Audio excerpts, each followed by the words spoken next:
এমনি অর্ডিনারি মিষ্টির দোকানের সিঙ্গারা কেউ খায়নি এমন কেউই নেই, প্রায় সবাই খেয়েছি আমরা। কিন্তু চিকেন সিঙ্গারা আমি না এই জিনিসটা কখনোই দেশে থাকতে খাইও নি, আর কখনো কোনো দোকানে দেখতেও পাইনি। হয়তো পাওয়া যায়, আমার চোখে পড়েনি হয়তো। আমি কখনো জানতামই না যে সিঙ্গারা চিকেন দিয়েও হতে পারে। তো আমাদের বাড়ির পাশে এখানে একটা মিষ্টির দোকানেই এইরকম চিকেন দিয়ে সিঙ্গারা বানায়। এইগুলো নয়, এইগুলো হলো আলুর চপ। ওই প্যাকেটের মধ্যে চিকেন সিঙ্গারাটা আছে, দেখাচ্ছি দাঁড়াও। এই যে এইগুলো হলো চিকেন সিঙ্গারা, বেশ বড় বড় সাইজের, একটা খেলেই পেট ভরে যায়। কিন্তু দেখছি ও অনেকগুলো কিনে নিয়ে এসেছে। আমরা মাত্র 2 জন মানুষ, আর দেখো 5টা সিঙ্গারা কিনে নিয়ে এসেছে, আবার তার সাথে 2টো আলুর চপও। তো কি আর বলবো, ওকে বলছিলাম যে এতগুলো সিঙ্গারা এনেছো কেন, এত চপ কে খাবে?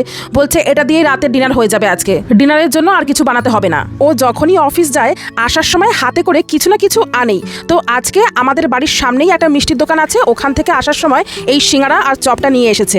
এই একটা অভ্যাস ওর খুব ভালো, আমার খুব ভালো লাগে এই ব্যাপারটা। আর বাইরে আজকে ভীষণ ঝমঝমিয়ে বৃষ্টি হচ্ছিল। এই বৃষ্টির মধ্যে 1 কাপ গরম চা দিয়ে এই রকম গরম গরম সিঙ্গারা আর চপ কি যে ভালো লাগে, কি আর বলবো। সাথে আবার একটুখানি চাটনিও দিয়েছে দেখো।